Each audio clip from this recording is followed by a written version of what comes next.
অশান্ত বাংলাদেশ, ছাত্রনেতা হাদির খুনের প্রতিবাদের নামে বাংলাদেশে ফের নৈরাজ্য, তাণ্ডব, ভাঙচুর, পাথর বৃষ্টি কিছুই বাদ যায়নি।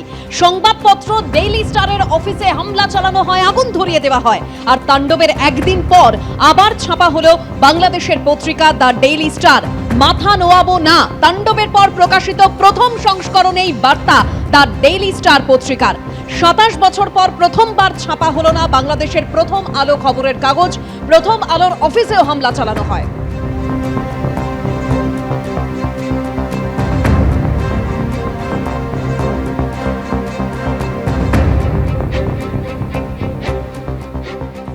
আর এরই মধ্যে ঢাকায় সংসদ ভবনের দক্ষিণ প্লাজায় ওসমান হাদির শেষকৃত্য সম্পন্ন হলো। আর সেই শেষকৃত্যের অনুষ্ঠানে সামিল ছিলেন হাজার হাজার সমর্থক। ময়মনসিংহে দীপু দাস নামের হিন্দু যুবককে খুনের ঘটনায় গ্রেফতার করা হয়েছে 7 জনকে। পোস্ট বাংলাদেশের অন্তর্বর্তী সরকারের প্রধান উপদেষ্টা মোহাম্মদ ইউনূসের। এখনো চলছে বাংলাদেশ, আগুন লাগানো হয়েছে বিভিন্ন জায়গায়। উদীচী শিল্পগোষ্ঠীর কেন্দ্রীয় কার্যালয়ে, বাংলাদেশের সংবাদপত্র প্রথম আলোর অফিসে তাণ্ডবের জের। 27 বছরের ইতিহাসে প্রথমবার বন্ধ রইল প্রথম আলোর সংস্করণ।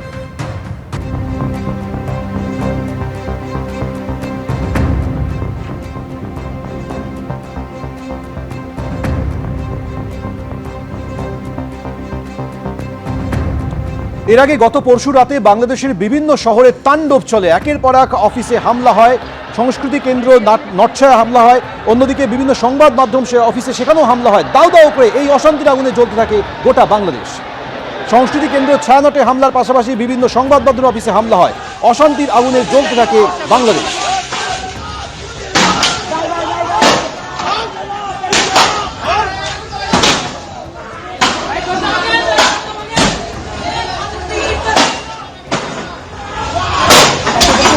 দেখানোর চেষ্টা করছি বিক্ষুব্ধ ছাত্র জনতা কিন্তু ছায়ানটে ভাঙচুরে করেছে। দর্শক আপনাদেরকে দেখানোর চেষ্টা করছি।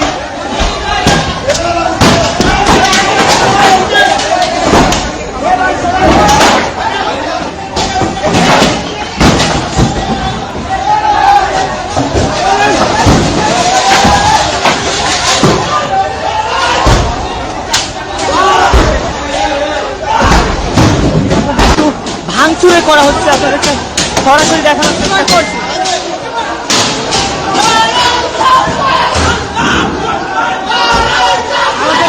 সংবাদকর্মীর সঙ্গে কিন্তু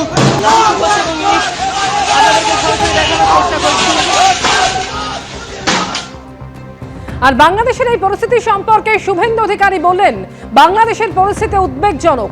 জামাতিদের হাত থেকে পশ্চিমবঙ্গকে রক্ষা করতে হবে। তাহিরপুরের সভা থেকে বললেন শুভেন্দু অধিকারী। যেভাবে আমাদের হিন্দুদের উপরে অত্যাচার হচ্ছে আপনারা দেখেছেন, দীপু দাসের উপরে বাংলাদেশে যে অত্যাচার হয়েছে, আপনারা এর বিরুদ্ধে প্রত্যেকে যারা সনাতনী তারা ঐক্যবদ্ধ হয়ে আগামী দিনে জামাতিদের হাত থেকে পশ্চিমবঙ্গকে, নদিয়াকে রক্ষা করবেন। এই আবেদন আপনাদের কাছে আমি করতে চাই। শুভেন্দু অধিকারীর এই মন্তব্যের পাল্টা বিজেপিকে নিশানা করে কুণাল ঘোষ কি বললেন শুনুন। দেখুন, একটাই কথা বলবো যে বাংলাদেশের যে ঘটনা, দীপু দাসের মর্মান্তিক মৃত্যু, আমরা তো সবাই নিন্দা করছি, কিন্তু এটা তো সেন্ট্রাল গভর্নমেন্টকে দেখতে হবে, এটা একটা আলাদা দেশের ব্যাপার। তো এখনো তো সেন্ট্রাল গভর্নমেন্টের কোনো স্টেটমেন্ট এলো না, নরেন্দ্র মোদীর কোনো স্টেটমেন্ট এলো না। তো শুভেন্দু অধিকারী কি শাক দিয়ে মাছ ঢাকছেন?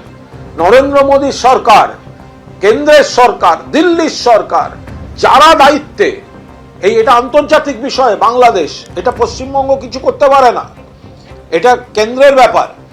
এখনো কোনো স্টেটমেন্ট এলো না, এখনো কোনো নিন্দা এলো না।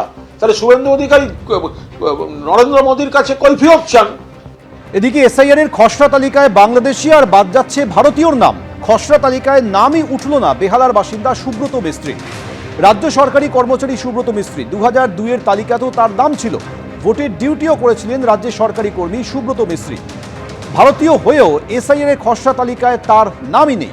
বেহালার সুব্রত মিস্ত্রির এনুমারেশন ফর্ম চলে গিয়েছিল সোনারপুরের সুব্রত মিস্ত্রির কাছে, আর সেই সুব্রত মিস্ত্রি, বেহালার সুব্রত মিস্ত্রির নাম এবার খসড়া তালিকাতেই উঠল না।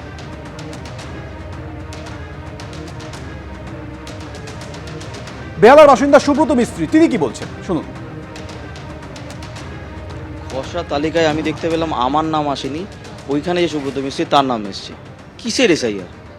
আমি 2002 সালের ভোটার লিস্টে আমার নাম রয়েছে, আমার বাবা মায়ের নাম রয়েছে, আমি 2002 সালের আগে আমার ভোটার কার্ড বানানো, অথচ আমি দেখলাম আমি ভোটার লিস্ট থেকে খসড়া লিস্ট থেকে আমি বাইরে বেরিয়ে গেলাম।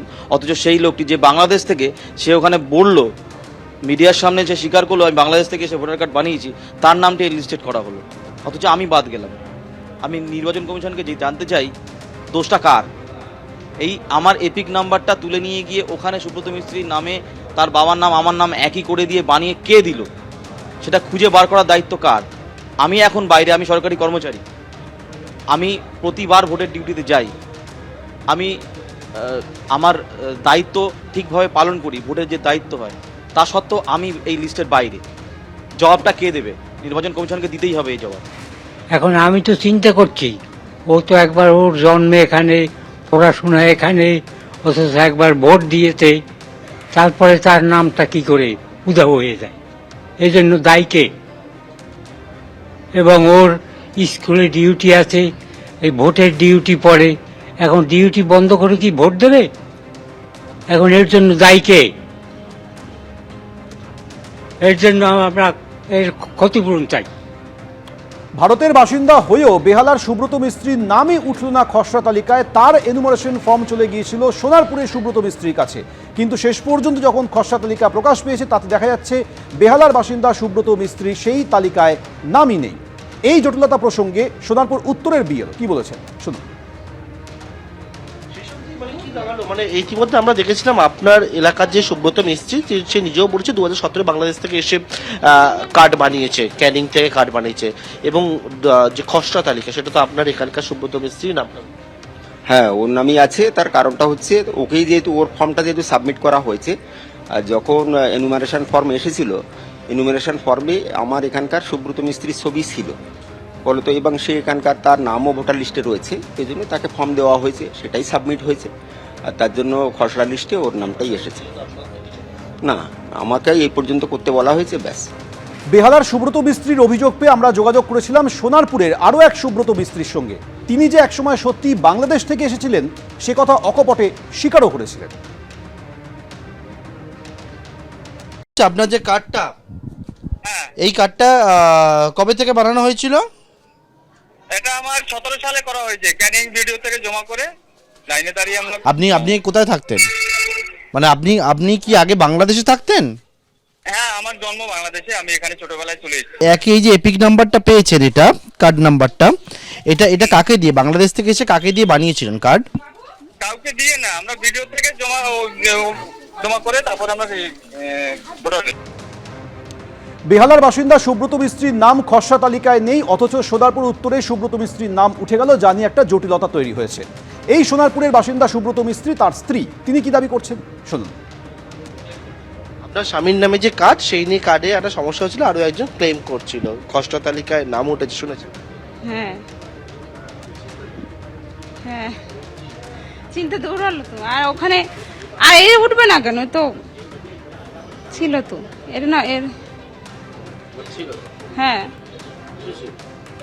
আর এরই তো সব ফর্ম টর্ম, এরই তো, তার এরই তো নাম আসবে, ডকুমেন্টস এর তা আসবে তো, এর নামই না, এখন তো কিছু নেই চিন্তা। এবিপি আনন্দ, এগিয়ে থাকে, এগিয়ে রাখে।